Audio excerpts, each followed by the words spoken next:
ஒரு ஊரில் ஒரு ராஜா இருந்தார். பெரிய அரண்மனையில் தான் இருக்கிறார்.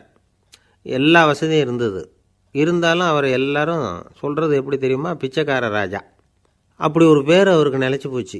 ஜனங்களும் சரி, மற்ற தேசங்களில் உள்ளவங்களும் சரி, அவர் அந்த பேர் சொல்லியே குறிப்பிடுறது வழக்கமாக போட்டுது. இது அவருக்கு ரொம்ப கவலையாக போச்சு. என்ன இது, நம்மளை தேடி வர்றவங்களுக்கெல்லாம் நாம் சோறு போடுறோம். நம்ம புகழ்ந்து பாடல் ஏற்றி கொண்டு வர்ற புலவர்களுக்கெல்லாம் அவங்க எப்படி வந்தாலும் ஒருவேளை சோறு போடணுங்கிறது உத்தரவு. இவ்வளவுலாம் செஞ்சும் நம்மளை போய் பிச்சைக்கார ராஜான்னு எல்லாரும் சொல்கிறாங்களே, அது ஏன்? எதுக்காக இப்படி சொல்கிறாங்க? இதுதான் ராஜாவுக்கு குழப்பம். சரி, இதை பற்றி நம்ம அமைச்சர்கள்கிட்ட கேட்கலாமா அப்படின்னு யோசனை பண்ணார்.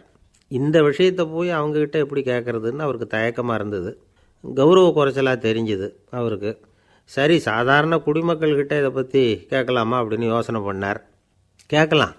ஆனால் அவங்க யாரும் ராஜா முன்னாடி வந்து நின்று தைரியமாக பேசக்கூடிய அளவுக்கு இல்லை. ராஜாவோட குழப்பம் நாளுக்கு நாள் அதிகமாக போச்சு.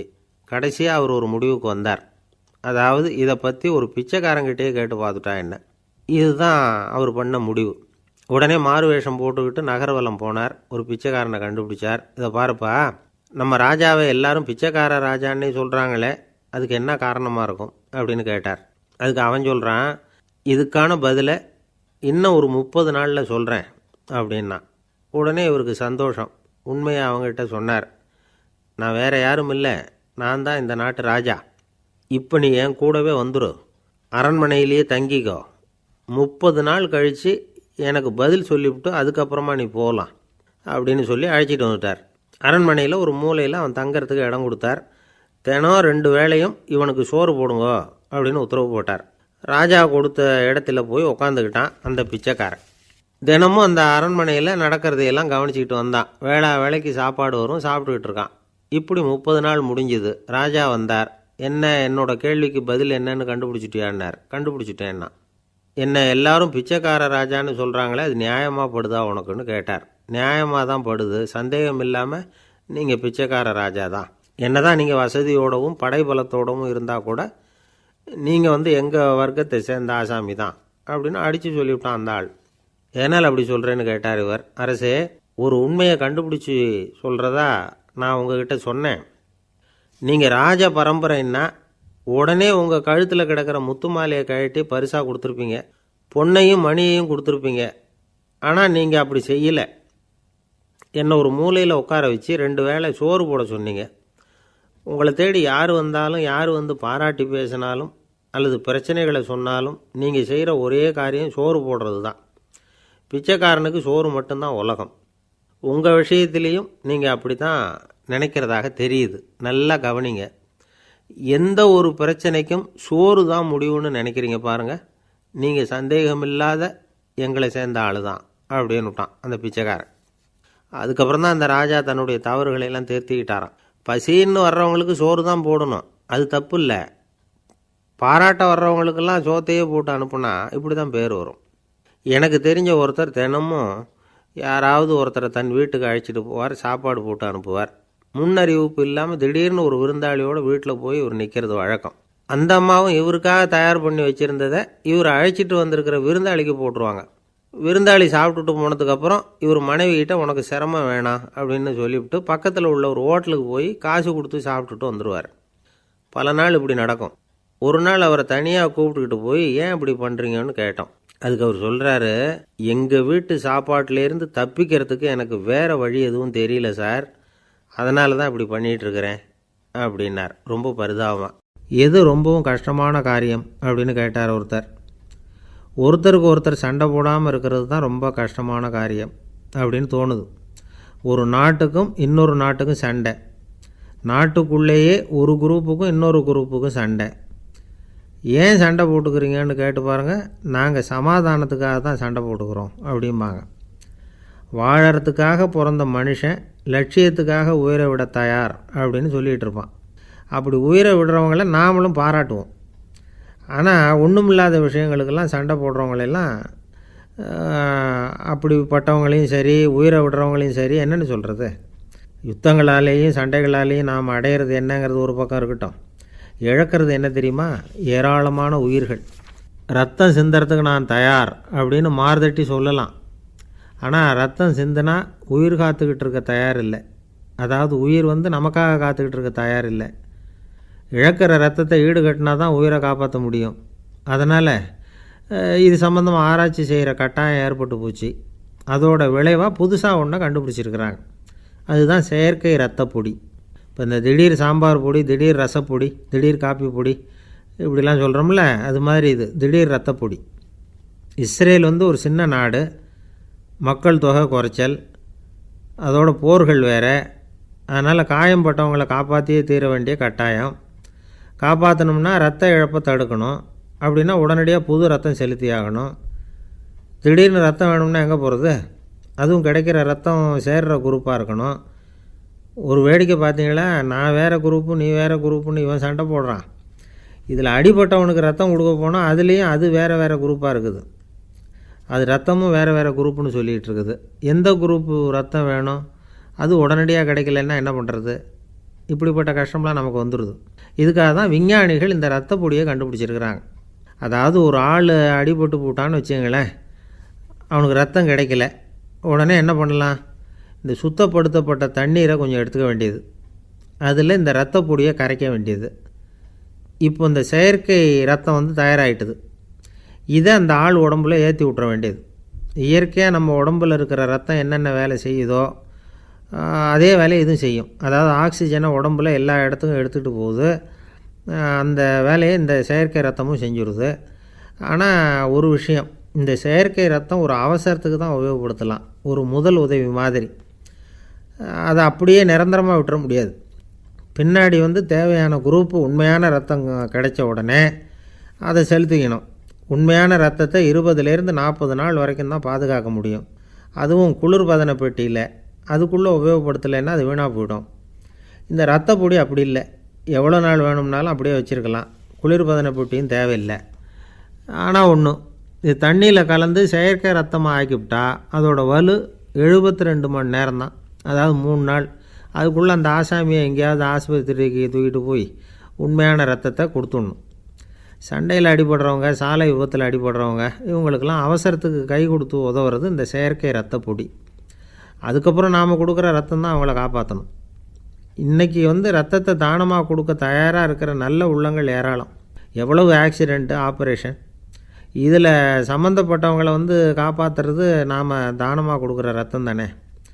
ஒரு ஆக்சிடெண்ட்டு, ஒரு ஸ்கூட்டர் ஒரு ஆள் மேலே மோதி விட்டுது, பார்த்து வரக்கூடாதா அப்படின்னா அந்த ஆள், நீ தான் பார்த்து நடக்கணும், ஏன்னா 20 வருஷமாக நான் அந்த ஸ்கூட்டரை ஓட்டிகிட்டு இருக்கிறேன் அப்படின்னானா இவன்.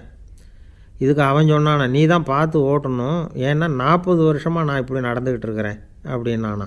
ஒரு பெரிய பியானோ கலைஞர் வியன்னாவில் இருந்தார். ரொம்ப புகழ்பெற்ற இசை கலைஞர் அவர். இங்கிலாந்து மகாராணி விக்டோரியா அவருடைய சங்கீதத்தை கேட்கணும்னு ஆசைப்பட்டாங்க. அவரை அரண்மனைக்கு கூப்பிட்டாங்களாம். பியானோ வாசிக்க சொல்லி கேட்டாங்களாம். இவரும் ரொம்ப பிரமாதமாக வாய்ச்சி காட்டியிருக்கார். உடனே பாராட்டி பரிசுகள்லாம் கொடுத்து அனுப்புனாங்களாம். அந்த இசையை கேட்குறதுல அரசிக்கு ரொம்பவும் ஆர்வம் உண்டு. அதனால் அதுக்கப்புறமும் அந்த கலைஞர் அடிக்கடி அரண்மனைக்கு வர வேண்டிய அவசியம் ஏற்பட்டது. ஏன்னா அரசி கூப்பிட ஆரம்பித்தாங்க. இவர் போகணும், அங்கே இசை நிகழ்ச்சி நடத்தணும். இவர் அங்கே பாடி வாசிக்கிறது உண்டு. ஒரு தடவை வந்து மகாராணி அவரை பார்த்து, உங்கள் நாட்டு தேசிய கீதம் பாடுங்களேன் அப்படின்னு கேட்டாங்களாம். உடனே அவர் தன்னுடைய நாடான ஆஸ்திரியாவின் தேசிய கீதத்தை பாடியிருக்கிறார். அவர் பாட ஆரம்பித்த உடனே மகாராணி எழுந்திரிச்சு நின்னாங்களாம். அதுக்கு மரியாதை செலுத்துகிற நோக்கத்தோடு பாட்டு முடிகிற வரைக்கும் அப்படியே நின்றுக்கிட்டு இருந்தாங்களாம். இதுதான் அந்த அரசியினுடைய பெருந்தன்மை. அதாவது நாட்டுப்பற்றுங்கிறது அந்த அளவுக்கு அப்படி இருக்கணும். இப்படி ஒரு அரசியே நம்ம நாட்டு தேசிய கீதத்துக்கு எழுந்திரிச்சு நின்று மரியாதை செலுத்துகிறாங்க அப்படிங்கிறத புரிஞ்சிக்கும் பொழுது அந்த முதிய கலைஞரின் மகிழ்ச்சிக்கு அளவே இல்லையாம். அதுக்கப்புறம் அந்த பியானோ கலைஞர் ஒரு நாள் தன்னுடைய நண்பர் ஒருத்தர்கிட்ட பேசிக்கிட்டு இருந்தாராம். அப்போ சொன்னாராம், மகாராணியார் வந்து எனக்கு எவ்வளவோ பரிசுகள்லாம் கொடுத்துருக்குறாங்க. ஒரு தடவை எனக்கு வைரக்கல் பதித்த அணி ஒன்றை கூட பரிசாக கொடுத்தாங்க. ஆனால் அதை விட உயர்ந்த விலை மதிக்க முடியாத அணி என்ன தெரியுமா? நான் என்னுடைய நாட்டு தேசிய கீதத்தை நான் பாடுறப்போ அவங்க எழுந்திரிச்சு நின்று மரியாதை செலுத்தினாங்களே, அதுதான் எனக்கு கிடைச்ச மிகப்பெரிய பரிசு அப்படின்னாராம். எனக்கு தெரிஞ்ச சங்கீத வித்வான் ஒருத்தர் இருக்கார். சமீபத்தில் ஒரு நாள் அவரை பார்த்தேன். எப்படி போயிட்டுருக்கு உங்கள் தொழில் அப்படின்னு கேட்டேன். ரொம்பவும் வித்தியாசமாக போயிட்டுருக்குங்க அப்படின்னார். என்ன சொல்கிறீங்க அப்படின்னேன். முன்னாடியெல்லாம் நான் பாடினா எதிரில் இருக்கிறவங்க தான் எழுந்திரிச்சு போயிட்டு இருந்தாங்க. இப்போ எப்படின்னா நான் பாட ஆரம்பிச்சுட்டா உடனே பக்கவாத்தியக்காரனே எழுந்திரிச்சு போயிடுறான் அப்படின்னார் ரொம்ப வேதனையோட. ஒரு ஜென் துறவி, அவருக்கு ரொம்ப வயசாகிட்டுது, கடைசி காலம். நண்பர்களெல்லாம் கூப்பிட்டார். நண்பர்களே, நான் வித்தியாசமான முறையில் சாகணும்னு ஆசைப்பட்றேன், அதுக்கு ஏதாவது யோசனை சொல்லுங்களேன் அப்படின்னு கேட்டாராம். நண்பர்கள் சிரித்தாங்க. என்ன பேச்சு பேசுகிறீங்க, சாவறதுங்கிறது என்ன விளையாட்டு கத்தனமான காரியமா அப்படின்னு கேட்டிருக்காங்க. அந்த துறவி கொஞ்ச நேரம் யோசனை பண்ணார். அப்புறம் கேட்டாராம், இது வரைக்கும் யாராவது நடந்துக்கிட்டே இறந்துருக்குறாங்களா அப்படின்னாராம். எல்லாரும் இல்லைன்னாங்களாம். ஒருத்தர் மட்டும் சொல்லியிருக்கார். அப்படியும் ஒருத்தர் இறந்துருக்கிறதாக ஒரு கதையில் படிச்சிருக்கிறேன், ஒரு ஞானியால் தான் அப்படியெல்லாம் செய்ய முடியும் அப்படின்னு அவர் சொன்னாராம். சரி, அப்படின்னா அந்த முறை நமக்கு வேணாம், நின்றுக்கிட்டே யாராவது உயிரை விட்டுருக்காங்களா அப்படின்னு விசாரித்தாராம். அப்படியும் ஒருத்தர் இறந்துருக்கிறார் அப்படின்னாங்களாம். மறுபடியும் அந்த துறவி யோசனை பண்ணியிருக்கிறார். ஏதாவது வித்தியாசமான முறையில் நாம் போகணும் அப்படிங்கிறது அவருடைய விருப்பம். மனிதன் எப்படி வாழ்கிறானோ அப்படி இறப்பது தான் நல்லது. சரி, யாராவது தலைகீழாக யோகம் செய்யும் நிலையில் இறந்துருக்கிறாங்களா அப்படின்னு விசாரித்தாராம். நண்பர்கள் சிரித்தாங்க. தலைகீழாக நின்னபடி இறந்ததாக நாங்கள் கேள்விப்பட்டதே இல்லை, அது முடியாத காரியம் அப்படின்ட்டுருக்காங்க. இப்போ அந்த துறவிக்கு திடீர்னு உற்சாகம் வந்துட்டுது. உடனே எழுந்திரிச்சார், தலைகீழாக நின்னார், அப்படியே உயிரை விட்டுட்டார். அவ்வளோதான். அந்த மடாலயத்தில் ஒரே குழப்பம், எப்படி அவரை கீழே இறக்கி படுக்க வைக்கிறது அப்படின்னு புரியல. இப்படி உயிர் விடுறதை பற்றி அவங்க இது வரைக்கும் கேள்விப்பட்டதும் இல்லை. உண்மையிலேயே இவர் இறந்து தான் போனாராங்கிறதும் தெரியல. சோதித்து பார்த்தாங்க. இதய துடிப்பு, நாடி துடிப்பு எல்லாம் நின்று போயிருந்தது. இவர் எப்பவும் இப்படி தான், என்ன பண்ணுறது இப்போது அப்படின்னு சொல்லி எல்லோரும் குழம்பிக்கிட்டு இருக்கிற சமயத்தில் ஒரு பெரிய ஒரு யோசனை சொன்னார். இந்த துறவியோட மூத்த சகோதரி பக்கத்து மடாலயத்தில் இருக்கிறாங்க, அவங்கள இங்கே அழைச்சிட்டு வந்தால் ஏதாவது வழி கிடைக்கும் அப்படின்னார். அந்த அம்மாவுக்கு 90 வயசு. அழைச்சிட்டு வந்தாங்க. ஒரு குச்சியை ஊன்றிக்கிட்டு அப்படியே மெதுவாக நடந்து வந்தாங்க. தம்பி, தலைகீழாக நின்று உயிர் விட்டு இறக்கிறத பார்த்தாங்க. தம்பின்னு கூப்பிட்டு பார்த்தாங்க, ஒன்றும் காணோம். உடனே என்ன பண்ணாங்க, தன்னுடைய கைத்தடியால் தம்பியோட உடலை ஒரு தட்டு தட்டினாங்க. ஏப்பா, சாகிறப்பவும் உன்னுடைய குறும்புத்தனத்தை விடலையா, இப்படியாடா சாகிறது, ஒழுங்காக செத்து தொலை அப்படின்னாங்களாம். அவ்வளவுதான். உடனே அந்த துறவி திரும்பி நேராக நின்னார். அக்கா, கோவப்படாத, நான் ஒழுங்காக சாகிறேன், எப்படி செத்தா என்ன, எல்லாம் எனக்கு ஒன்று தான் அப்படின்னு சொல்லிவிட்டு அப்படியே தரையில் படுத்து உயிரை விட்டாராம். அதுக்கப்புறம் அந்த அம்மா கோலை கையில் எடுத்துக்கிட்டு அப்படியே திரும்பி கூட பார்க்காம அவங்க பாட்டுக்கு போயிட்டாங்களாம். மரணத்தை ஒரு விளையாட்டாக ஆக்கிய அந்த துறவிக்கு வாழ்க்கையே ஒரு விளையாட்டாக தான் இருந்திருக்குது. எந்த நோக்கமும் இல்லாமல் செயல்படுறதுன்னா என்னங்கிறதும் அவருக்கு தெரிஞ்சிருக்குது. பயனை எதிர்பார்க்காமல் பணி செய்து வாழ்ந்து மறைந்த மகான் அவர். தம்முடைய தொழிலை விளையாட்டு போல் செய்ய தெரிஞ்சவருக்கு வாழ்க்கையே ஒரு விளையாட்டாக மாறிடும். எல்லாமே விளையாட்டாகி விடுகிற போது மரணமும் விளையாட்டாகிவிடும் அப்படிங்கிறது தான் அந்த தத்துவம். ஆனால் அதுக்கு முன்னாடி உங்களுக்குள்ளே இருக்கிற உண்மையான நடிகனை நீங்கள் அடையாளம் கண்டுபிடிக்கணும். நீங்கள் நடிக்க வேண்டியதே இல்லை, நீங்கள் ஏற்கனவே நடிச்சுக்கிட்டு தான் இருக்கிறீங்க. நீங்கள் இந்த உண்மையை தெரிஞ்சுக்கணும், அவ்வளவுதான். இதுதான் ஞானிகளுடைய கருத்து. நீங்கள் தெருவில் நடந்து போயிட்டுருக்கிறீங்க, எதிரில் வர்றவர் உங்களை பார்த்து எப்படி இருக்கிறீங்கன்னு கேட்குறார். நல்லா இருக்கிறேங்கிறீங்க. உண்மையிலேயே நாம் நல்லா இருக்க மாட்டோம், ஏதாவது உடம்புல கோளாறு இருக்கும். ஆனால் அப்படி சொல்லுவோம், நல்லா இருக்கிறேன் அப்படின்னு. அது நடிப்பு தானே. உங்களை சந்தித்ததில் ரொம்ப மகிழ்ச்சி அப்படின்னு சொல்கிறோம். உடனே கொஞ்சம் நிதானமாக யோசித்து பாருங்கள், உண்மையிலேயே உங்கள் மனசு மகிழ்ச்சி அடைஞ்சுட்டுதா? அது நடிப்பு தானே. வாழ்க்கையை சரியாக புரிஞ்சுக்கிட்டால் எல்லாமே நடிப்புங்கிறது புரியும். கல்யாண பத்திரிக்கை அனுப்பியிருந்தேனே, ஏன்டா வரலன்னு கேட்டான் ஒருத்தன். வந்திருந்தேனே அப்படின்னானா இவன். டேய், ஏன்டா போய் சொல்கிற, நான் பத்திரிக்கையே உனக்கு அனுப்பலையே அப்படின்ட்டுருக்கான் அவன். அதுக்கு இவன் சொன்னானா, பத்திரிக்கை அனுப்புனேன்னு நீ போய் சொல்கிறப்போ கல்யாணத்துக்கு வந்தேன்னு நான் போய் சொல்லக்கூடாதா அப்படின்னானா. அளவுக்கு மிஞ்சினால் அமிர்தமும் நஞ்சு அப்படின்னு சொல்லுவாங்க. அது உண்மைதான். ஒருத்தருக்கு அளவுக்கு மீறிய புகழ் வந்துட்டுதுன்னு வச்சுங்க, அது கூட ஆபத்தாக போயிடுறது உண்டு. பழங்காலத்துல எல்லாம் கிரேக்க தேசத்தில் ஒரு பழக்கம் உண்டாம். அதாவது யாராவது ஒருத்தரை நாடு கடத்தணும்னா அதுக்கு ஒரு வழி உண்டு. அதாவது ஒருத்தரை நாடு கடத்தணும்னு மக்கள் விரும்புகிறாங்கன்னு வச்சுங்களேன், அவர் பேரை ஒரு மண்பாண்ட ஓட்டுச்சில்லில் எழுதி அதை ஒரு குறிப்பிட்ட பொது இடத்துல போட்டுற வேண்டியது, அவ்வளவுதான். இது மாதிரி பல பேர் போட்டுக்கிட்டே இருப்பாங்க, எல்லாம் அப்படியே குவிஞ்சு போயிடும். அந்த ஓட்டாஞ்சில்லு குவியலில் யாருடைய பேர் அதிகமாக இருக்குதோ அந்த நபரை ஒரு 10 ஆண்டுகள் நாடு கடத்தி விடுவாங்க. இது அந்த ஊர் வழக்கமாக. ஒரு நாள் அந்த குவியலுக்கு பக்கத்தில் ஒரு ஆள் நின்றுக்கிட்டு இருக்கிறான். அவன் கையில் ஒரு ஓட்டாஞ்சில்லு வச்சுருக்கிறான். அதில் யாரோட பேரையோ எழுதணும், எழுதி அந்த இடத்துல போடணுங்கிறது அவன் ஆசை. ஆனால் அவன் படிக்காதவன், அதனால் எழுத தெரியல. யாராவது அந்த வழியாக வர்றாங்களான்னு பார்த்துக்கிட்டே நின்றுக்கிட்டு இருந்தான். ஒரு பெரியவர் வந்துக்கிட்டு இருந்தார். அவர்கிட்ட ஓடினான். கையில் இருந்த மண்பாண்ட சில்லை கொடுத்தான். ஐயா, இதில் ஒரு பேர் எழுதி கொடுங்களேன்னா. அந்த பெரியவர் அதை வாங்கி கையில் வச்சுக்கிட்டு, என்ன பேர் எழுதணும் சொல்லு அப்படின்னா. இவன் சொன்னான், அரிஸ்டைடிஸ் அப்படின்னு எழுதுங்க அப்படின்னா. இதை கேட்டதும் அந்த பெரியவருக்கு அதிர்ச்சி. ஏன்னா அவர் தான் அரிஸ்டைடிஸ், தத்துவ மேதை அரிஸ்டைடிஸ் அவர். இருந்தாலும் நான் தான் அதுங்கிறத காட்டிக்காமல் அந்த ஆளுகிட்ட கேட்டார். அது சரிப்பா, அரிஸ்டைடிஸுங்கிற பேரை எழுத சொல்கிற, அவர் உனக்கு என்ன கெடுதல் பண்ணார்? அவர் பேரை இதில் எழுத சொல்கிறியே அப்படின்னு கேட்டிருக்கார். அதுக்கு இவன் சொன்னானா, அவர் எனக்கு எந்த கெடுதலும் பண்ணலை, அவரை நான் பார்த்தது கூட இல்லை அப்படின்ட்டுருக்கான். அப்புறம் எதுக்காக அவரை நாடு கடத்தணும்னு நீ ஆசைப்படுற அப்படின்னு கேட்டிருக்கார். இப்போ அந்த ஆள் சொல்கிறான், அரிஸ்டைடஸை பற்றி எல்லாரும் பேசுகிறாங்க, அவர் ரொம்ப நல்லவர், அவர் ஒரு பெரிய அறிவாளிங்கிறாங்க, அவர் ஒரு பெரிய வள்ளல், பேரறிஞர், இப்படி எல்லாரும் சொல்கிறத கேட்டு கேட்டு எனக்கு ரொம்ப அலுத்து போயிட்டுது, அதனால தான் வெறுப்பாயிட்டேன் அப்படின்னு நானும். இதிலேருந்து என்ன தெரியுது? நாம் நல்லவனாக இருக்கிறதுல ஒன்றும் இடைஞ்சல் இல்லை. ஆனால் நம்மளை நல்லவன் நல்லவன் எல்லாரும் சொல்ல ஆரம்பிச்சிட்டாங்கன்னு வச்சுக்கோங்க, அப்போ இடைஞ்சல் ஆரம்பம்னு அர்த்தம். எதுவுமே அளவுக்கு மிஞ்சி போகாமல் பார்த்துக்க வேண்டியது ரொம்ப அவசியம். அளவுக்கு அதிகமாக ஆசைப்படாதவங்களில் ஆப்ரஹாம் லிங்கனும் ஒருத்தரான். அவர் ஒரு தடவை தன்னுடைய நண்பர்கள்கிட்ட பேசிக்கிட்டு இருந்தாராம். ஒருத்தர் கேட்டிருக்கார், ஒரு மனுஷனுக்கு கால்கள் எவ்வளோ உயரம் இருக்கணும் அப்படின்னு கேட்டாராம். இதுக்கு ஆப்ரஹாம் லிங்கன் சொன்னாராம், அது என்ன, இடுப்புலேருந்து தரையை தொடுற அளவுக்கு உயரம் இருந்தால் போதும் அப்படின்னாராம். ஒரே ஒரு ஊரில் ஒரு ராஜா இருந்தார். அவர் பேரில் மக்களுக்கு ரொம்ப மரியாதை. அவ்வளவு நல்லா ஆட்சி புரிஞ்சிக்கிட்டு வந்தார்.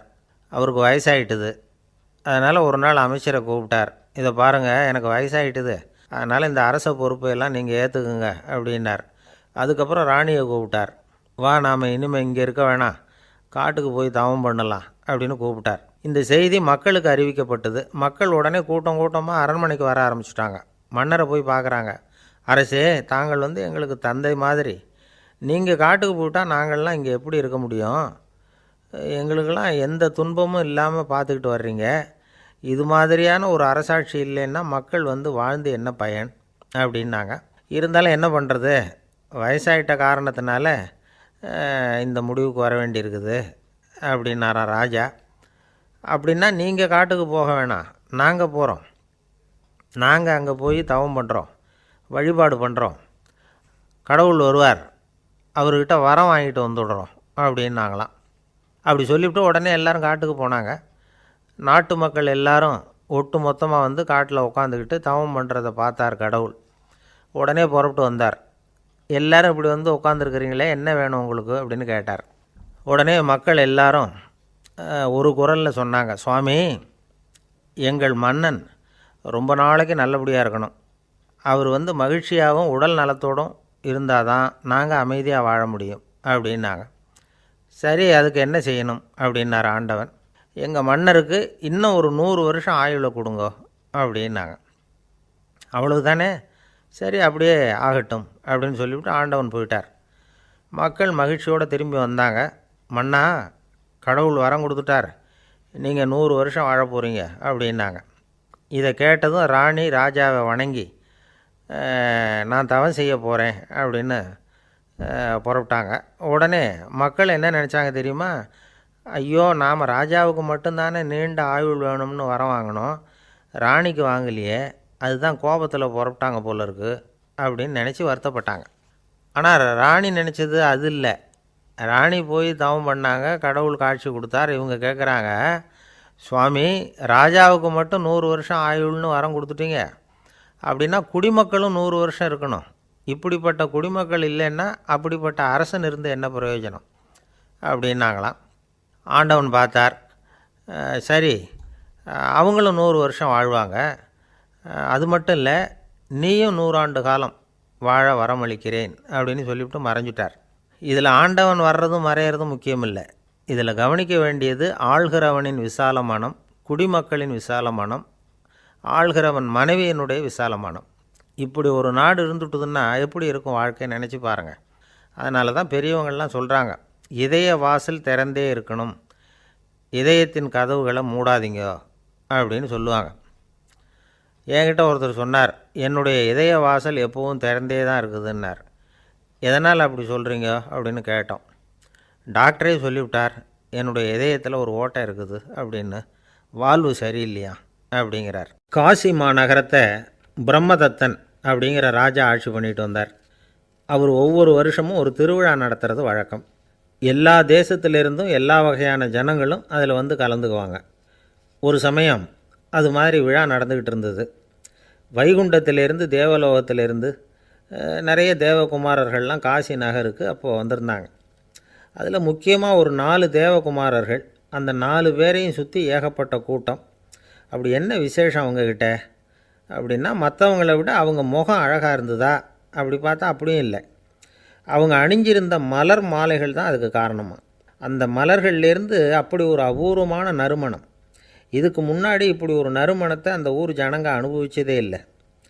அதுதான் அந்த 4 பேரையும் சுற்றி கூட்டம். எல்லோரும் கேள்வி கேட்க ஆரம்பித்தாங்க.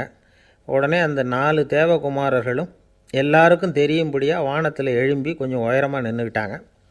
கீழே நின்றுக்கிட்டு இருந்த அரசன்லேருந்து ஆண்டி வரைக்கும் ஒருத்தர் பாக்கி இல்லாமல் ஒரே குரலில் எல்லாரும் அவங்கள பார்த்து, எங்களுக்கும் இது மாதிரி மாலையை போட்டுக்கணும்னு ஆசையாக இருக்குது, அதுக்கு நீங்கள் தான் அருள் பண்ணணும் அப்படின்னு கேட்டுக்கிட்டாங்க. மாலை போட்டுக்கிறதுனா எல்லாருக்கும் ஆசையாக தானே இருக்கும். அந்த 4 தேவகுமாரர்களில் ஒருத்தர் புத்தர் பிரான். அவர் சொன்னார், பூலோகவாசிகளே, நான் சொல்கிறத கொஞ்சம் பொறுமையாக கேளுங்க. கக்காரு அப்படிங்கிற கற்பக விருஷத்தின் மலர்களால் தொடுக்கப்பட்டது இந்த மாலை. இதுக்கு நிறைய சக்தி உண்டு, எந்த காலமும் இது வாடாது, வாசனையும் குறையாது. ஆனால் இதை அணிந்து கொள்கிறதுக்கு சில தகுதிகள் தேவை அப்படின்னார். என்ன தகுதி அது சொல்லுங்களேன் அப்படின்னு ஏக காலத்தில் எல்லாரும் சத்தம் போட்டாங்க. தீய இயல்புகள் உள்ளவங்க, இழிந்த சிந்தனை இழிந்த செயல் உள்ளவங்க இந்த மாலையை அணிய முடியாது அப்படின்னார். அவ்வளோதான். கூட்டத்தில் சத்தம் போட்டவங்கள்லாம் மெதுவாக அப்படி அடங்க ஆரம்பிச்சிட்டாங்க. இன்னொரு தேவகுமாரன் சொன்னார், அடுத்தவங்க பொருளை அபகரிக்காதவன், அடுத்தவங்களுக்கு கெடுதல் பண்ணக்கூடிய பொய் பேசாதவன், பேராசையினால் கெட்ட வழியில் பொருள் ஈட்ட நினைக்காதவன் இந்த மாலையை போட்டுக்கலாம் அப்படின்னார். கூட்டத்திலிருந்து யாரும் முன்னுக்கு வரல. ஒரே ஒரு ராஜகுரு மட்டும் கொஞ்சம் முன்னாடி வந்தார். பெரியவர், படித்தவர் அவர். எனக்கு தகுதி இருக்குது அந்த மாலையை போட்டுக்கிறதுக்கு அப்படின்னார். வேறு ஒன்றும் இல்லை, பொய் சொல்லியாவது அந்த மாலையை வாங்கிக்குவோமே அப்படின்னு முடிவு பண்ணிட்டார் அவர். அவ்வளோதான், மாலையை வாங்கிட்டார். அடுத்த தேவகுமாரன் பேசினார். யாருக்கு திடமான அறிவும் மனமும் இருக்குதோ, யாருக்கு நல்ல காரியங்களில் அசையாத ஈடுபாடு இருக்குதோ, நல்ல அரிய பொருள்களை தனியாக தான் மட்டும் அனுபவிக்க விரும்பாதவர் யாரோ அவர் முன்னாடி வந்து இந்த மாலையை வாங்கிக்கலாம் அப்படின்னார். அந்த தகுதியும் எனக்கு இருக்குன்னார் ராஜகுரு. மாலையை வாங்கி போட்டுக்கிட்டார். இன்னொரு ராஜகுமாரன் பேச ஆரம்பித்தார். அறநெறியில் செல்வம் சேர்க்கணும், ஆடம்பர பொருள்களுக்கு அடிமையாகக்கூடாது, வெற்றி அடைஞ்சாலும் கர்வம் வரக்கூடாது, அப்படிப்பட்டவங்க இந்த மாலையை போட்டுக்கலாம்னார். துணிஞ்சு பொய் சொல்லி அதையும் வாங்கி கழுத்தில் போட்டுக்கிட்டார் இந்த ராஜகுரு. இன்னொரு ராஜகுமாரன் சொன்னார், சான்றோர்களை நிந்திக்காதவங்க, புறம் பேசாதவங்க இந்த மாலையை போட்டுக்கலாம்னார். அதையும் வாங்கி போட்டுக்கிட்டார். திருவிழா முடிஞ்சுது, எல்லோரும் திரும்பி போயிட்டாங்க. மறுநாள் ராஜகுரு 4 மாலைகளையும் போட்டுக்கிட்டு ராஜசபைக்கு வரார். வந்தவர் ரொம்ப அவஸ்தையோடு வர்றார். மாலையெல்லாம் வாடி போயிட்டுது, வாசனை எதுவும் கிடையாது. அது மட்டும் இல்லை, அவருக்கு கடுமையான தலைவலி வேறு வந்துட்டுது. துடிச்சு போயிட்டார். மாலையை கழட்டவும் முடியல. ஜனங்கள்லாம் அவரை பார்த்து சிரிக்க ஆரம்பிச்சிட்டாங்க. என்னத்துக்கு ஆசைப்படணும், ஏன் இப்படி கஷ்டப்படணும் அப்படின்னு. ராஜா பார்த்தார். மறுபடியும் விழாவுக்கு ஏற்பாடு பண்ணினார். தேவகுமாரர்கள்லாம் வந்தாங்க. ராஜகுரு வந்தார். மக்கள் முன்னிலையில் அவங்க காலில் விழுந்தார், மன்னிப்பு கேட்டுக்கிட்டார். இந்த மாலையை போட்டுக்கிற தகுதி எனக்கு இல்லை, தகுதி இல்லாத ஒருத்தன் தகாத தகுதியை பொய் மூலம் பெறணும்னு ஆசைப்படுறாங்களே, அவங்களுக்கெல்லாம் என்னுடைய தண்டனை ஒரு எச்சரிக்கையாக இருக்கட்டும்னார். அதுக்கப்புறம் தேவகுமாரர்கள் அவர் கழுத்தில் இருக்கிற மாலையை கழட்டினாங்களாம். அந்த மாலைகளும் பழையபடி மனம் கொடுக்க ஆரம்பிச்சுட்டு தான். இதிலேருந்து நாம் தெரிஞ்சுக்க வேண்டியது என்னென்னா, நமக்கு தகுதி இல்லாத ஒரு கௌரவம் நம்மக்கிட்ட தானாக வந்தால் கூட அதை தவிர்த்து விடுறது தான் நல்லது. அதுதான் புத்திசாலித்தனம். ஒருத்தர் வந்தார், சார் எங்கள் இலக்கிய மன்ற விழாவுக்கு நீங்கள் தலைமை தாங்கணும்னார். உடனே இவர் சொன்னார், பேச்சாளர், சார் இலக்கியத்தை பற்றி பேசுகிற தகுதி எனக்கு இல்லையே அப்படின்னார்.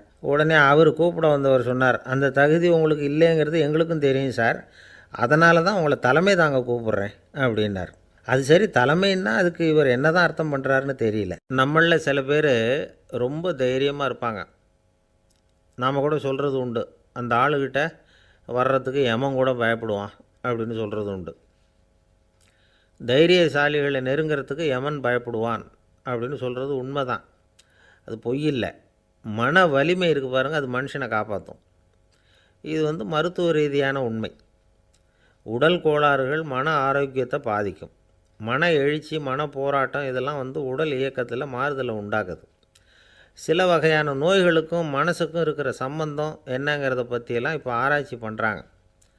ஆஸ்மா, மூட்டு வலி, பெருங்குடல் அழற்சி, உயர் இரத்த அழுத்தம், சோரியாசிஸுங்கிற தோல் வியாதி, வயிற்று புண்ணு, இந்த தைராய்டு நச்சுத்தன்மை, இது மாதிரி நோய்களை உண்டாக்குறதுல மனசோட பங்கு என்னங்கிறத பற்றியெல்லாம் ஆய்வு பண்ணி பார்த்துருக்குறாங்க. எதுக்கு எடுத்தாலும் சோர்ந்து போகிறது, தோண்டு போகிறது, இப்படிப்பட்ட மனவாகு, அதோட யாரும் நமக்கு உதவ முடியாது அப்படிங்கிற மனோபாவம், கைவிடப்பட்ட மனநிலைமை, இதெல்லாம் நோயோட தீவிரத்தை ரொம்ப அதிகரிக்க செய்யுதான். இவங்கெல்லாம் அந்த கைகால் வலிக்குது, உடம்பு அசதியாக இருக்குது, தூக்கம் வரல, முதுகு வலிக்குது, உடம்பில் உணர்ச்சி குறையுது, கைகால் விரல்லாம் மரத்து போகுது, இப்படி ஏதாவது சொல்லிக்கிட்டு டாக்டர்களை தேடி வந்துக்கிட்டு இருப்பாங்க. நெஞ்சு வலி யாருக்கு வருது தெரியுமா? பதற்றம், போட்டி மனப்பான்மை, அளவுக்கு அதிகமான வேகம், துடிப்பு, பேராசை, இதுலேயும் கட்டுப்பாடு, நேரம் தவறாமை, அப்புறம் இதெல்லாம் உள்ள மனவாக உள்ளவங்க இருக்கிறாங்கல்ல, அவங்க பெரும்பாலும் நெஞ்சு வலிக்கு ஆளாயிடுறாங்களாம். ஃப்ரீட்மேன் அப்படிங்கிறவர் நிறைய ஆராய்ச்சியெல்லாம் பண்ணி பார்த்துட்டு இதை உறுதிப்படுத்தியிருக்கிறார். அவர் பண்ணின ஆராய்ச்சியில் என்னெல்லாம் தெரிய வந்தது தெரியுமா? பொறுப்பு அதிகம் உள்ளவங்களுக்கு கண்டிப்பாக இரத்த அழுத்தம் வரும், அதிகமாக இருக்குமா. அதே மாதிரி கண்டிப்பாக இருக்கிறாங்கல்ல, அவங்களுக்கும் இரத்த அழுத்தம் அதிகரிக்குமா. இரத்த அழுத்தம் தனக்கு அதிகமாக இருக்குங்கிறத தெரிஞ்சுக்கிட்டவங்க தலைவலி, மயக்கம், இந்த தலை சுத்தல், அசதி, இது மாதிரியான உணர்வுகளை அவங்களுக்கு வந்துடும், அது மாதிரி உணர்வு. ஆனால் உண்மை என்ன தெரியுமா? இதெல்லாம் இரத்த அழுத்தத்தினால இல்லை, இரத்த அழுத்தம் கட்டுப்பாட்டுக்குள்ளே இருந்தால் கூட இவங்க இப்படி நினைக்கிறாங்களாம். இதுக்கு காரணம் மனசு தான் அப்படிங்கிறார் அவர். சில பேர் எப்படி தெரியுமா? ஒருத்தர் மாரடைப்பால் இறந்து போனார் அப்படின்னு கேள்விப்பட்டால் போதும், இறந்து போகிறதுக்கு காரணம் இதயம்தான் அப்படிங்கிற பீதியால், இதய தளர்ச்சி அப்படிங்கிற மனநோயால் பாதிக்கப்படுறார். இவங்கெல்லாம் அடிக்கடி தங்களுடைய இதய பகுதியை தொட்டு பார்த்துக்குவாங்க, நாடியை பிடிச்சி பார்த்துக்குவாங்க, அடிக்கடி மூச்சை உள்ளுக்கு இழுத்து வெளியில் விட்டு வலி வருதா அப்படின்னு பார்த்துக்கிட்டு இருப்பாங்க. வேறு எங்கேயாவது வலிச்சா கூட நெஞ்சை வலிக்குதா அப்படின்னு பார்ப்பாங்க. நெஞ்சு வலிக்குதுன்னு கூட சில பேர் சொல்ல ஆரம்பிச்சிருவாங்க. ஆஸ்மாவுக்கும் மனசுக்கும் சம்பந்தம் உண்டு. தீர்வு காண முடியாத மன போராட்டங்கள் எல்லாத்துக்கும் அடுத்தவங்களையே சார்ந்து இருக்கிற மனநிலை, இதெல்லாம் ஆஸ்மாவினுடைய தீவிரத்தை அதிகப்படுத்திடும். பயம், இது எப்படின்னா என்ன நடக்குமோங்கிற பதற்ற நிலை, அப்புறம் இந்த பயம், இதெல்லாம் சுவாசித்தலை அதிகரிக்க செய்யுது இல்லையா. இதனால் இரத்தத்தின் காரத்தன்மை அதிகமாகி நோயின் தீவிரமும் அதிகமாகுது. மன போராட்டம், மனக்கவலை, மன இறுக்கம், இதெல்லாம் தோல் வியாதியை தூண்டி விடுதான். இது மாதிரி இன்னும் எவ்வளவோ இருக்குது. அதனால் இன்றைக்கி நமக்கு தேவை என்னென்னா மன வலிமை, மலர்ந்த முகம், இது ரெண்டும் இருந்துட்டுதுன்னா பலவிதமான நோய்கள் நம்மக்கிட்ட நெருங்கி வராது.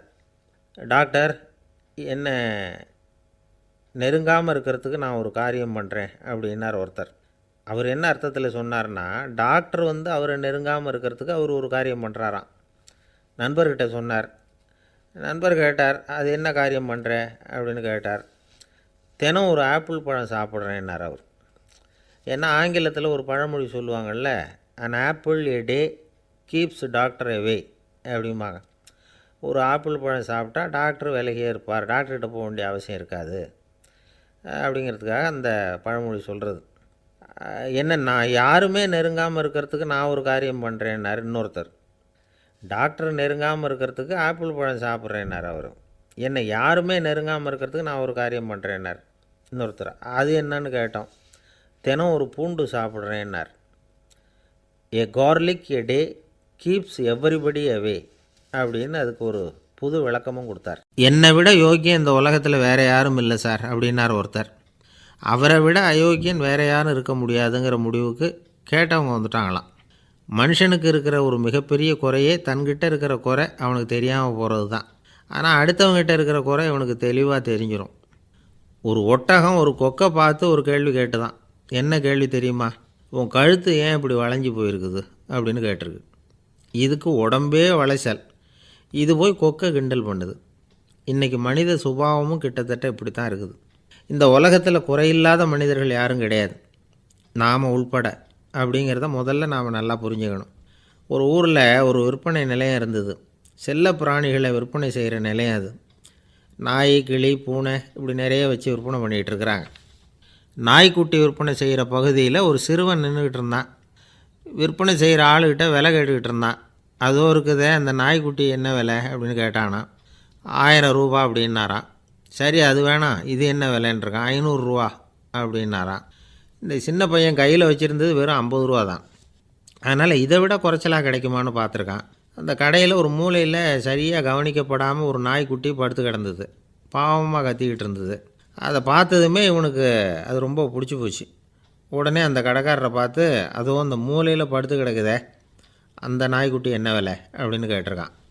தம்பி, அது ஒரு கால் ஊனம், அதனால் அது உன்னோட குதித்து விளையாடவோ ஓடுறதோ அதால் முடியாத காரியம் அப்படின்ட்டுருக்கார் அவர். அது தெரிஞ்சு தாங்க கேட்குறேன், அதோட விலை என்ன அதை மட்டும் சொல்லுங்களேன் அப்படின்ட்டுருக்கான். தம்பி, இது கால் ஊனம் உள்ள ஒரு நாய். இதை போய் காசு கொடுத்து வாங்கிறதுக்கு யாராவது பிரியப்படுவாங்களா? இதை நான் உனக்கு இலவசமாகவே தர்றேன், எடுத்துகிட்டு போ அப்படின்னாரான். இதை கேட்டதும் அந்த சிறுவனுக்கு கோவம் வந்துட்டு தான். நீங்கள் ஒன்றும் சும்மா கொடுக்க வேணாம், இந்தாங்க 50 ரூபா, இதை வச்சுக்கிட்டு நாய்க்குட்டியை கொடுங்க அப்படின்ட்டுருக்கான். அவருக்கு ஒன்றும் புரியல, ஆச்சரியமாக இருந்தது. சரின்னு பணத்தை வாங்கிட்டு நாய்க்குட்டியை தூக்கி கொடுத்தார். அந்த சிறுவன் அந்த நாய்க்குட்டியை 2 கையாலையும் வாங்கினா, மார்போடு பிரியமாக சேர்த்து அணைச்சிக்கிட்டான். தெருவில் இறங்கி நடக்கிறான். அப்படி நடக்கும்பொழுது தான் பார்க்குறார், கடைக்காரர் ஆச்சரியமாக அவனை பார்க்குறார். அப்போ தான் அவருக்கு ஒரு விஷயம் புரியுது. அந்த சிறுவன் தெருவில் நாய்க்குட்டியை மார்போடு அணைச்சிக்கிட்டு விந்தி விந்தி நடந்து போய்கிட்டு இருக்கிறான். ஆமாம், அவனுக்கும் ஒரு கால் ஊனம். இந்த நாய்க்குட்டியை யாருமே வாங்க மாட்டாங்கன்னு நினச்சிக்கிட்டு இருந்தார். குறையுள்ள அதுக்கும் ஒரு எஜமானன் கிடச்சிட்டான். அதனால் ஊனம் ஒரு குறை இல்லை அப்படிங்கிற உண்மையை அந்த கடைக்காரர் புரிஞ்சுக்கிட்டாரான். நம்மால் ஒருத்தர் கொஞ்சம் வயசானவர், எழுந்திரிச்சு சரியாக நடக்க முடியாது, சாய்வு நாற்காலியிலேயே எப்பவும் உட்காந்துருப்பார். அவர் தனக்கு துணையாக ஒரு நாயை பக்கத்தில் வச்சுருந்தார். அதுவும் ரொம்ப வயசான ஒரு நாய், எழுந்திரிக்கவே சிரமப்படும், நடக்கவும் முடியாது. அவர் பக்கத்துலேயே இதுவும் சோர்ந்து போய் படுத்து கிடக்கும். அந்த பெரியவரை பார்க்க வந்த ஒருத்தர் கேட்டார், ஏங்க, ஒரு சின்ன பையனை உங்களுக்கு துணையாக வச்சுக்கப்படாதா? இந்த நாயை உங்களுக்கு பாதுகாப்பாக வச்சுருக்கிறீங்களே, உங்களுக்கு ஒரு ஆபத்துன்னா இது எப்படி உங்களுக்கு உதவ முடியும் அப்படின்னார். அப்போ அவர் சொன்னாராம், எனக்கு ஒரு ஆபத்துன்னா அந்த சமயத்தில் இந்த நாய் என்னை தனியாக விட்டுட்டு ஓடி போயிடாமல் இருக்கணும்ல, அதுக்காக தான் இதை நான் வச்சுருக்கிறேன் அப்படின்னாராம். ஒரு ஆள் அசையாமல் கிடக்கிறார். அவர் இருக்காரா போயிட்டாராங்கிறத எப்படி முடிவு பண்ணுறோம்? அவர் மூக்குக்கு முன்னாடி புறங்கையை வச்சு பார்க்குறோம், மூச்சு வருதா இல்லையா அப்படிங்கிறத கண்டுபிடிக்கிறதுக்காக. மூச்சுங்கிறது அவ்வளோ முக்கியமான ஒரு விஷயம். சுவாசம் இல்லைன்னா எதுவுமே இல்லை.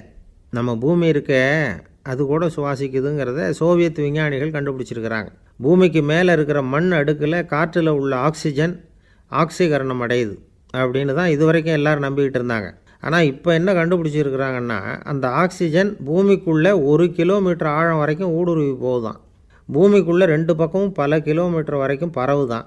பூமிக்குள்ளே இருக்கிற நீர்நிலை அடுக்குகள் தான் நுரையீரல் செய்கிற வேலையை செய்யுதான். நம்ம உடம்புல நுரையீரல் இல்லைன்னா ஒன்றும் நடக்காது. ஒரு மரத்தை தலைகீழாக தொங்க போட்டால் எப்படி இருக்கும்? அப்படி யோசிச்சு பாருங்கள். அப்படி தான் இதுவும், நுரையீரலும் அப்படி தான் இருக்கும். வலது பக்கம் ஒன்று, இடது பக்கம் ஒன்று. வலது பக்கம் நுரையீரல் கொஞ்சம் பெருசாக இருக்கும், நுட்பமான நரம்பு குழாய்கள் அதில் இருக்கும். கோடிக்கணக்கான நுண்ணிய குழாய்களை வச்சுக்கிட்டு தான் அது வேலை செய்யுது. 25 கோடி குழாய்கள் இருக்கும். அதை அப்படியே முழுசாக பிரித்து பரப்புனா ஒரு டென்னிஸ் கோர்ட்டில் பாதி பரப்பளவு இருக்குமா. நுரையீரல் நிறம் கருஞ்சிவப்பு தான். புகை அதிகமாக உள்ளே போச்சுன்னா அது கருப்பாயிடுது. காற்றுல உள்ள பிராணவாயுவை இது இழுத்து எடுத்துக்கிட்டு ரத்தத்தை சுத்தப்படுத்துகிற முக்கியமான வேலையை இது செய்யுது. அசுத்த காற்றை வெளியில் அனுப்பி வச்சுருது. ஒருத்தர் வேகமாக ஓடி வரார், அவருக்கு மூச்சு இறைக்கும். பயங்கரமாக எதையாவது பார்த்து விடுறார், உடனே மூர்ச்சை ஆகிடுவார். இது மாதிரி சமயங்களில் வேறு எந்த தூண்டுதலும் இல்லாமல் நுரையீரல் தானாகவே இயங்கும். இப்படி ஒரு அவசியம் ஏற்படுறப்போ இயக்கத்தை தூண்டி விடுற முக்கியமான இணைப்பு மூளைக்கு கீழே முதுகு எலும்புக்கு மேற்பகுதியில் இருக்குது. அது உடனே சுவாசத்துக்கு அவசர உதவியை கொடுக்குது. இப்போ ஒருத்தர் பேசாமல் உட்காந்துருக்கார். இந்த சமயத்தில் அவருக்கு 1 பங்கு காற்று தேவைப்படுதுன்னு வச்சுக்கோங்க. அவர் எழுந்திரிச்சு நடக்கும் பொழுது 1.5 மடங்கு தேவைப்படும். ஓடுனார்னா 3 மடங்கு தேவைப்படும். படுத்துருக்கிறப்ப 1/2 மடங்கு தான் தேவைப்படும். இதுக்கு நிமிஷத்துக்கு 16 தடவை மூச்சு விட்டாகணும். இப்படி சாதாரணமாக உள்ளே இழுக்கிற காற்று கொஞ்சம்தான் இருந்தாலும் இது மாதிரி 8 மடங்கு காற்றை உள்ளே இழுத்து வச்சுக்கிற சாமர்த்தியம் நுரையீரலுக்கு இருக்குதான். தண்ணி, நுண்கிருமிகள், ரசாயன பொருள் இப்படி எது உள்ளே போனாலும் நுரையீரல் சமாளிச்சுக்கும். 30 வருஷமாக விடாத புகை பிடிக்கிறவர் தொடர்ந்து உள்ளே அனுப்பி வைக்கிற புகையை கூட சமாளிக்குதுன்னா பார்த்துங்களேன். உள்ளே போகிற புகை நுட்பமான சுவாச முடிச்சுகளை அழிச்சு விடுது. கறி புகை அது மேலே படிஞ்சு உபயோகம் இல்லாமல் பண்ணிவிடுது. ஆனாலும் தேவைக்கு அதிகமாக 8 மடங்கு கூடுதலாக சுவாச முடிச்சுகள் நம்ம உடம்புக்குள்ளே இருக்கிறதுனால சமாளிக்க முடியுது. சமாளிக்க முடியலன்னா சில சமயம் மூச்சு திணறும். அதை ஒரு எச்சரிக்கையாக எடுத்துக்கிட்டு புகை பிடிக்கிற பழக்கத்தை விட்டுடணும். அதுதான் நல்லது. ஆனால் அப்படி யார் விடுறது? இணை பிரியாத 2 நண்பர்கள் இருந்தாங்களாம். 2 பேரும் விடாமல் சிகரெட்டு குடிக்கிறவங்க. அதில் ஒருத்தன் செத்து போட்டான். இன்னொருத்தன் அதுக்கப்புறம் 2 சிகரெட்டாக குடிக்க ஆரம்பித்தானான். ஏன் இப்படி பண்ணுறேன்னு கேட்டிருக்காங்க. நான் 1 சிகரெட்டு தான் குடிக்கிறேன், செத்து போன என்னுடைய ஃப்ரெண்டு இருக்கானே செத்து போனவன், அவனுக்காக இன்னொரு சிகரெட்டு குடிக்கிறேன் அப்படின்னு நானா. இது ரொம்ப ஆபத்து, விட்டுடு அப்படின்னு சொல்லியிருக்காங்க. சரின்னு ஒத்துக்கிட்டான். ஆனால் அதுக்கப்புறமும் 1 சிகரெட் வீதமாக குடிச்சிக்கிட்டே இருந்தான். சிகரெட்டு பழக்கத்தை நீ இன்னும் விடலையான்னு கேட்டாங்களாம். அந்த பழக்கத்தை நான் எப்போவோ விட்டுட்டேன், இப்போ நான் குடிக்கிறது என் ஃப்ரெண்டுக்காக அப்படின்னு நானா. இவங்கெல்லாம் எப்படி திருந்துறது? ஒரு ஊரில் ஒரு ராஜா இருந்தார். அவர் அடிக்கடி காட்டுக்கு வேட்டையாட போவார். சில நண்பர்களையும் கூட அழைச்சிக்கிட்டு போவார். காட்டுக்கு போனதும் ஆளுக்கு ஒரு பக்கமாக போய் வேட்டையாடுவாங்க. சாயந்தரமாக திரும்பி வருவாங்க. மறுநாள் அரண்மனையில் உட்காந்து ஒவ்வொருத்தரும் அவங்க அனுபவங்களையெல்லாம் சொல்லிக்குவாங்க. அவங்க வீரத்துக்கு தகுந்த மாதிரி பரிசை அந்த ராஜா கொடுப்பார். இது மாதிரி ஒரு தடவை எல்லோரும் வேட்டைக்கு போயிட்டு திரும்பி வந்ததும் உட்காந்து பேச ஆரம்பிச்சிருக்கிறாங்க.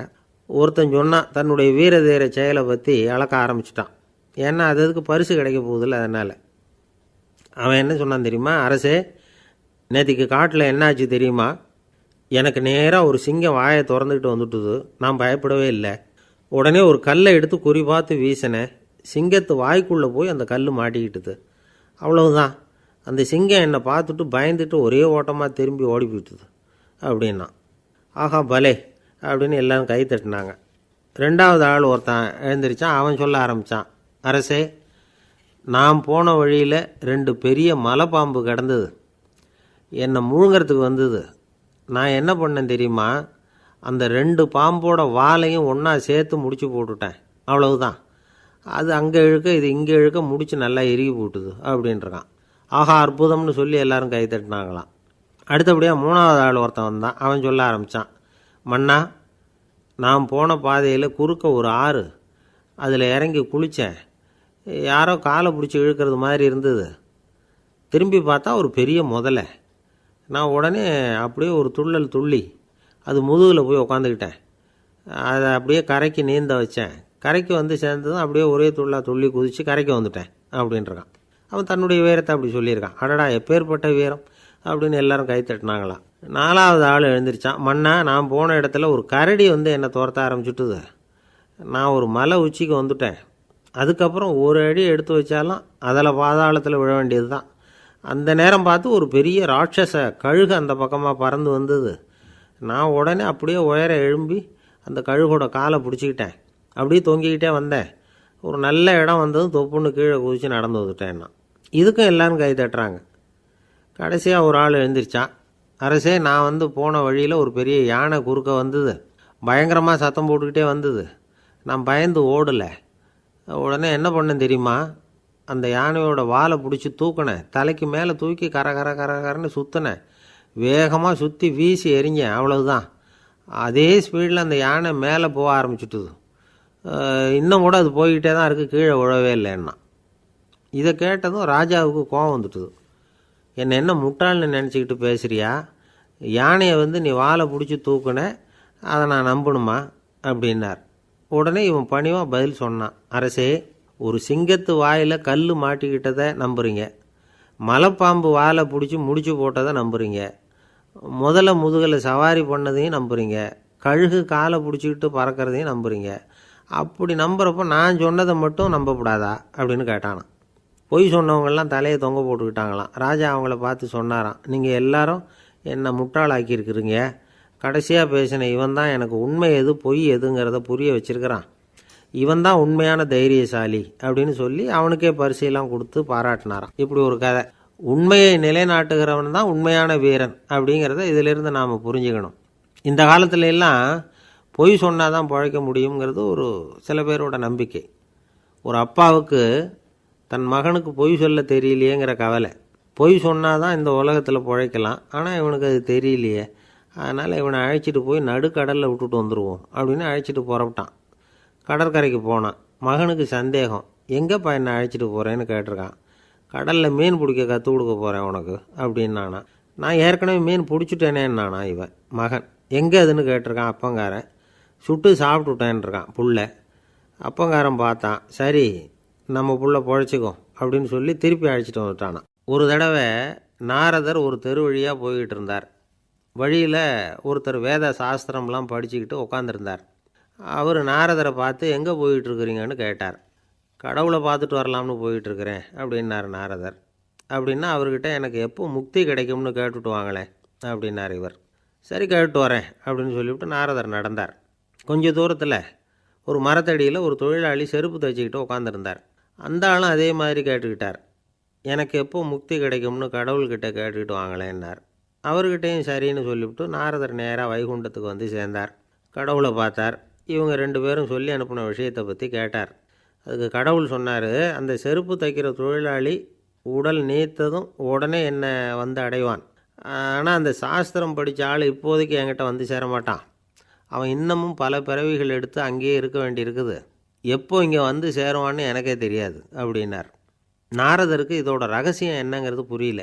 எனக்கு ஒன்றும் புரியலையேன்னாரான் கடவுள்கிட்ட. சீக்கிரம் புரிஞ்சுக்குவேன், நீ திரும்பி போகிறப்போ நான் இங்கே வைகுண்டத்தில் என்ன செஞ்சுக்கிட்டு இருக்கேன்னு கேட்டால், ஒரு ஊசியின் துவாரத்தில் ஒரு யானையை கோத்துக்கிட்டு இருக்கிறேன்னு அவங்கக்கிட்ட சொல்லு அப்படின்னார் கடவுள் சிரிச்சுக்கிட்டே. நாரதர் பூமிக்கு திரும்பினார். கடவுளை பார்த்தீங்களா எப்படி இருக்கார் அப்படின்னு விசாரித்தார் வேத சாஸ்திரம் படித்தவர். ஓ பகவானா, அவர் யானையை ஊசியின் காதில் நுழைச்சிக்கிட்டு இருக்கிறார் பார்த்தேன்னார் நாரதர். ஊசி காதில் யானையா? அது எப்படி முடியும்? நீங்கள் சொல்கிறத நான் நம்ப மாட்டேன்னு விட்டார் அவர். சரி, இந்த ஆளுக்கு இறைவன் பேரில் நம்பிக்கை இல்லை அப்படிங்கிறத நாரதர் புரிஞ்சுக்கிட்டார். அடுத்தபடியாக அந்த தொழிலாளி இருந்த இடத்துக்கு போனார். இறைவனை பார்த்தீங்களான்னு கேட்டார் அவர். பார்த்தேன், ஒரு ஊசி துவாரத்தில் யானையை கோத்துக்கிட்டு இருந்தார் அப்படின்னு சொல்லிவிட்டு நாரதர் அந்த ஆள் முகத்தை கவனித்தார். அந்த தொழிலாளி இதை கேட்டுட்டு கொஞ்சம் கூட ஆச்சரியப்படலை. அவரால் முடியாத காரியம் கூட உண்டானார். என்ன இப்படி சொல்கிற, ஊசியின் துவாரத்தில் யானையை கோக்க முடியும்னு நீ நம்புறியா அப்படின்னு கேட்டார் நாரதர். நிச்சயமாக நம்புகிறேன்னார் அவர். அது எப்படி அப்படின்னு கேட்டார் இவர். இதை பாருங்கள், நான் இந்த ஆலமரத்தடியில் தான் தினமும் உட்காந்துருக்கிறேன். தினமும் இந்த மரத்திலிருந்து எவ்வளவோ பழம் கீழே விழுது. இந்த பழத்தில் இருக்கிற ஒவ்வொரு விதையிலேயும் உள்ள ஒரு ஆலமரம் இருக்குது. ஒரு சின்ன விதைக்குள்ளே ஒரு பெரிய ஆலமரம் இருக்க முடியுங்கிறப்ப ஊசி துவாரத்தில் கடவுள் யானையை நுழைய வச்சாருங்கிறத ஒத்துக்கிறதுல என்ன கஷ்டம் இருக்குது அப்படின்னு ரொம்ப சர்வசாதாரணமாக பதில் சொன்னாராம் அந்த தொழிலாளி. நாரதர் யோசனை பண்ணார். இந்த தொழிலாளி வேத சாஸ்திரங்களையெல்லாம் படிக்கலைன்னா கூட அறிவுபூர்வமாக சிந்தித்து இறைவனை நம்புகிறான். அதனால தான் கடவுள் இந்த ஆளுக்கு சீக்கிரம் முக்தி கிடைக்கும்னு சொன்னார் அப்படிங்கிறத புரிஞ்சுக்கிட்டாராம். இந்த கதையில் வர்ற கடவுள், நாரதர், வைகுண்டம் இதெல்லாம் ஒரு பக்கம் இருக்கட்டும், ஒரு சின்ன விதைக்குள்ளே ஒரு பெரிய ஆலமரம் தூங்கிக்கிட்டு இருக்கு அப்படிங்கிற உண்மை, அந்தரத்தில் 1000 கிரகங்கள் சுற்றிக்கிட்டு இருக்குங்கிற உண்மை, இதெல்லாம் நாம் பார்த்துக்கிட்டு தானே இருக்கிறோம். இந்த உண்மைகள் அதிசயமாக நமக்கு தெரியறதுனால அதை நம்பாமல் இருந்துட முடியாது. இயற்கையை பரிபூர்ணமாக நம்புங்கள், அந்த நம்பிக்கையே நம்ம வாழ்க்கைக்கு ஆதாரம் அப்படிங்கிறத விளக்கிறதுக்காக தான் இந்த கதை. இந்த காலத்தில் நம்ம பிள்ளைங்களுக்கெல்லாம் இது மாதிரி நம்பிக்கை அதிகமாகவே இருக்குது. ஒரு நாள் ஒரு சின்ன பையன்கிட்ட கேட்டேன், ஏன்பா கடவுள் ஒரு பானைக்குள்ளே ஒரு யானையை நுழைய வச்சுட்டாருன்னு சொன்னால் அதை நீ நம்புவியா அப்படின்னு கேட்டோம். நம்புவேன் சார், அது ஒன்றும் பெரிய அதிசயம் இல்லைன்னா. எப்படிறான்னு கேட்டோம். எப்படின்னா அந்த பானை வந்து அந்த யானையை விட பெருசாக இருந்திருக்கும், அவ்வளவுதான் அப்படின்னு சொல்கிறான். ஒரு ராஜா ஊரெல்லாம் சுற்றி பார்த்துட்டு வரலாம்னு ஒரு நாள் புறப்பட்டு போனார். ஒரு இடத்துல தறி நெசவு வேலை ரொம்ப மும்முரமாக நடந்துக்கிட்டு இருந்தது. ஒரு பெரியவர் தறியால் நெசவு வேலை செஞ்சுக்கிட்டு இருந்தார். பக்கத்தில் ஒரு அழகான பொண்ணு உட்காந்து நூலை சுற்றிக்கிட்டு இருக்குது. ராஜா அந்த பெரியவரை பார்த்து யார் இந்த பொண்ணுன்னு விசாரித்தார். ராஜா அப்படி கேட்டதும் அவருக்கு ரொம்ப பெருமையாக போயிட்டுது. ஏன்னா உட்காந்துருந்தது அவரோட மகள். அரசே, இது என்னுடைய மகள். இவ வேகமாக நூல் திரிக்கக்கூடியவள். வைக்கோலை எடுத்து இவ திரிச்சா கூட அது எல்லாம் பவுனிழையாக வெளியில் வரும் அப்படின்னு ஒரு ராசி இவளுக்கு அப்படின்னு ரொம்ப பெருமையாக ராஜா கிட்ட சொன்னார். ராஜா இதை கேட்டதும் அசந்துட்டார். அப்படியா, இவ்வளவு அழகும் சாமர்த்தியமும் உள்ள இந்த பொண்ணு என்னோட வரட்டுமே, இவளை என் மருமகளாக ஆக்கிக்கிறேன் அப்படின்னார் ராஜா. அந்த பெரியவருக்கு ஒன்றும் புரியல. ஏதோ கொஞ்சம் பெருமையாக சொல்ல போவோ அது இப்படி ஆகிட்டுதே அப்படின்னு கவலைப்பட்டார். இருந்தாலும் ராஜா பேச்ச தட்ட முடியுமா, மகளை அனுப்பி வச்சுட்டார். ராஜா அந்த பொண்ணை அரண்மனைக்கு அழைச்சிட்டு வந்தார். அங்கே ஒரு அறையில் வச்சு பூட்டி விட்டார். அந்த ரூமு நிறைய வைக்கோலை கொண்டாந்து போட்டு அடைச்சாங்க. 3 ராட்டைகள் வேறு வச்சுருந்தாங்க. நாளைக்கு பொழுது விடியறதுக்குள்ளே நீ இந்த வைக்கோலையெல்லாம் தங்க இழைகளாக மாற்றி காட்டணும். நாளைக்கு காலம்புறம் வந்து நான் இந்த அறை கதவை திறப்பேன். உன் தகப்பன் சொன்னது மாதிரி எல்லாம் தங்கமாக மாறி இருக்கணும், இல்லைன்னா நீ உயிர் தப்ப முடியாது அப்படின்னு உத்தரவு போட்டார். பாவம் அந்த பொண்ணு என்ன பண்ணும், பகல் பூரா அழுதுகிட்டே உட்காந்துருக்குது. ராத்திரி பூராவும் தூக்கம் வரல. மறுநாள் அதிகாலை நேரத்தில் யாரோ கதவை தட்டுற சத்தம் கேட்டுது. பயந்துக்கிட்டே கதவை திறக்கிறா. திறந்து பார்த்தா வெளியில் 3 அவலட்சணமான பெண்கள்.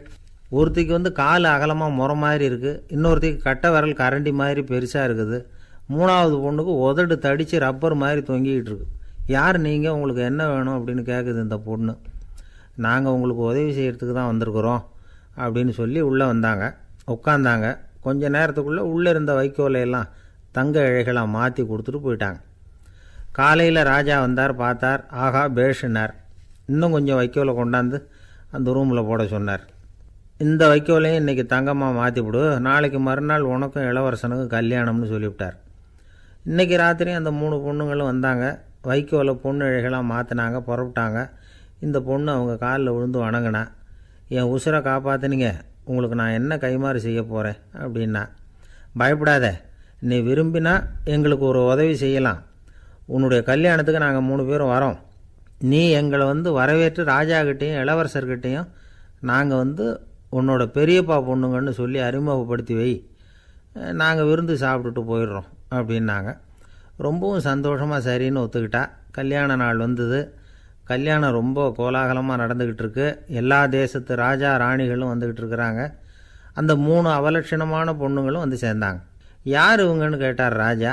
என் பெரியப்பா பொண்ணுங்க அப்படின்னா அந்த பொண்ணு.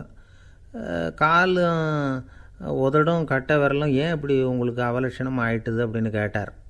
அதுக்கு அந்த பொண்ணுங்க பதில் சொன்னாங்க. என்ன செய்கிறது, ஓயாமல் வைக்கோலை நூற்று ஒருத்தியோட கட்டை விரல் அப்படி கரண்டி மாதிரி ஆயிட்டுது. நாக்கில் தொட்டு தொட்டு திரிச்சதுனால ஒருத்தியோட உதடு அப்படி ஆயிட்டுது. காலால் கட்டையை அழுத்தி அழுத்தி தறி போட்டதுனால இன்னொருத்தையோட கால் அப்படி ஆயிட்டுது. உங்கள் மருமகளாக வந்திருக்கிற இந்த பொண்ணு அந்த 3ஐயுமே செய்ய தெரிஞ்சவ தான். என்ன ஆக போதோ இன்னும் கொஞ்ச நாளில் அப்படின்னாங்க. அவ்வளவுதான். ராஜா பயந்துட்டார். அம்மா, இன்னையிலேருந்து நீ இளவரசனின் மனைவி. நீ எப்பவும் அழகாக இருக்கணும். அதனால் நீ இனிமேல் வைக்கோலை திரிக்கவே கூடாது அப்படின்னு உத்தரவு போட்டார். அவளை இக்கட்டான சூழ்நிலையிலேருந்து காப்பாற்றின அந்த 3 பொண்ணுங்களும் சந்தோஷமாக திரும்பி போயிட்டாங்களாம். சுவாமி சின்மயானந்தர் இந்த கதையை சொல்லியிருக்கிறார். தன்னலம் மறந்து சுயலாபத்தை வந்து தியாகம் செய்கிறது வைக்கோல்ல இருந்து தங்க இழையை நூக்கிறது மாதிரி அப்படிங்கிறார் அவர். அது இருக்கட்டும், இப்போ நம்ம கதைக்கு வருவோம். ஒரு ராஜா தன்னோட மகனுக்கு சுயவரம் நடத்தினார். எல்லா தேசத்திலிருந்தும் ராஜகுமாரர்கள் வந்திருந்தாங்க. ராஜகுமாரியை கல்யாணம் பண்ணிக்கலாம்ங்கிற ஆசையில் சுயம்பர மண்டபத்திலேருந்து எல்லா ராஜகுமாரர்களும் அலறி அடிச்சுக்கிட்டு வெளியில் ஓடி வந்துக்கிட்டு இருக்கிறாங்களாம். ஏன் இப்படி எல்லாரும் மிரண்டு போய் ஓடி வர்றாங்கன்னு கேட்டார் ஒருத்தர். அதுக்கு இன்னொருத்தர் விவரம் சொன்னார். ராஜகுமாரியை இன்றைக்கி தான் அவங்க நேரில் பார்த்தாங்களாம், அதுதான் அப்படி ஓடி வந்துக்கிட்டு இருக்கிறாங்க அப்படின்னார். ஒரு பெரியவர் உட்கார்ந்துருக்கிறார். அவரை சுற்றி அவருடைய தோழர்கள் உட்கார்ந்துருக்கிறாங்க. ஏதோ ஒரு முக்கியமான செய்தியை அவர் வந்து அவங்களுக்கு சொல்லிகிட்டு இருக்கிறார். அவங்களும் ஆர்வமாக கேட்டுக்கிட்டு இருக்கிறாங்க. இந்த சமயத்தில் யாரோ ஒரு ஆள் வேகமாக அங்கே வர்றார். வர்ற வேகத்திலேயே எனக்கு ஏதாவது உதவி செய்யுங்க அப்படின்னு கேட்டுக்கிட்டே வர்றார். கேட்குறது உதவி, ஆனால் குரல் மிரட்டுறது மாதிரி இருக்குது, அதட்டி கேட்குறது மாதிரி இருக்குது. இதை கேட்டதும் அந்த பெரியவர் ஆத்திரப்படலை, ஆனால் அவரை சுற்றி இருந்தவங்க ஆத்திரப்பட்டாங்க. இதை பெரியவர் கவனித்தார். கொஞ்சம் அமைதியாக இருங்கன்னார். வந்தவரை கூப்பிட்டார். அவருக்கு சில பொருள்களை கொடுத்தார். என்னங்க இப்போ உங்களுக்கு மகிழ்ச்சி தானே அப்படின்னார். ஆ அப்படின்னு அலட்சியமாக அவர் சொல்கிறார். நான் உங்களை நல்ல முறையில் நடத்தினேன்னா அப்படின்னு கேட்குறாரு அவர் மறுபடியும். அதெல்லாம் ஒன்றும் இல்லை அப்படின்னு சொல்லி அவர் சொல்லிகிட்டு இருக்கிறாரு. குரலில் கடுமை குறையில. சுற்றி இருந்தவங்களால் இதை பொறுத்துக்க முடியல. கோபத்தோடு அவரை நோக்கி நெருங்க ஆரம்பித்தாங்க. பெரியவர் அவங்களையெல்லாம் தடுத்து நிறுத்தினார். வந்தவரை வாங்க என்னோட அப்படின்னு சொல்லி அழைச்சிட்டு போனார். வீட்டுக்கு போனார். அங்கே போனதும் இன்னும் சில பொருள்களை எடுத்து அவர்கிட்ட கொடுத்தார். இப்போ திருப்தி தானே, நான் உங்ககிட்ட நல்ல முறையில் நடந்துக்கிட்டேனா அப்படின்னார். அவர் முகம் இப்போ தான் கொஞ்சம் மலர்ந்தது. ரொம்ப நன்றி, இறைவன் உங்கள் குடும்பத்துக்கு எல்லா நன்மைகளையும் செய்வான் அப்படின்னு சொன்னார். இதே வார்த்தைகளை என்னுடைய தோழர்கள்கிட்டே சொல்லிட்டீங்கன்னா அவங்க கோபம் தணிஞ்சிரும், வர முடியுமான்னார். கண்டிப்பாக வர்றேன் அப்படின்னாரு. மறுநாள் காலையில் அந்த இடத்துக்கு வந்தார். அதே மாதிரி சொல்லிவிட்டு அவர் போயிட்டார். தோழர்கள்லாம் ரொம்ப வியப்போடு பெரியவரை பார்த்தாங்க. அந்த பெரியவர் தான் நபிகள் நாயகம். அவர் சொன்னார், ஒருத்தன் ரொம்ப ஆசையாக ஒரு ஒட்டகத்தை வளர்த்துக்கிட்டு வந்தான். ஒரு நாள் அந்த ஒட்டகம் கயத்தை அறுத்துக்கிட்டு ஓடி போயிட்டுது. அக்கம் பக்கத்தில் இருக்கிறவங்கெல்லாம் அந்த ஒட்டகத்தை பிடிக்கிறதுக்கு முயற்சி பண்ணாங்க. அதை துரத்திக்கிட்டு ஓடினாங்க. ஒட்டகம் தாறுமாறாக ஓட ஆரம்பிச்சிது. இந்த சமயத்தில் ஒட்டகத்தை வளர்த்தவன் அங்கே ஓடி வந்தான். நீங்கள் அதை ஒன்றும் செய்ய வேணாம், விட்டுருங்க, அதோட சுபாவம் எனக்கு நல்லா தெரியும், அதை சுலபமாக என்னோடய வழிக்கு கொண்டுட்டு வந்துட முடியும், நான் பார்த்துக்கிறேன், விட்டுருங்கோ அப்படின்னா. எல்லோரும் விலகி போயிட்டாங்க. இவன் என்ன செஞ்சான் தெரியுமா? கொஞ்சம் புல்லை கையில் எடுத்துக்கிட்டு அந்த ஒட்டகத்தை நெருங்கினான். அவ்வளவுதான். அது ஓடி இவன் காலடியில் உட்காந்துக்கிட்டது. செல்லமாக அதை அப்படியே தடவி கொடுத்தான். முதுகில் ஏறி உட்காந்துக்கிட்டான். அது பாட்டுக்கு சாதுவாக நடந்து போகுது. இந்த கதையை நபிகள் நாயகம் தம்முடைய தோழர்களுக்கு சொல்கிறார். ஒட்டகத்தை மட்டும் இல்லை, சில மனிதர்களையும் கூட சில விதத்தில் அணுகி தான் அவர்களை சீர்திருத்த வேண்டியிருக்குது அப்படிங்கிறத அவங்களுக்கு உணர்த்தினார். இது ஒரு அழகான உளவியல் அணுகுமுறை. சில குடும்ப தலைவர்கள் கூட இந்த ஒட்டகம் மாதிரி நடந்துக்கிறது உண்டு, அப்புறம் அடங்கி போகிறதும் உண்டு.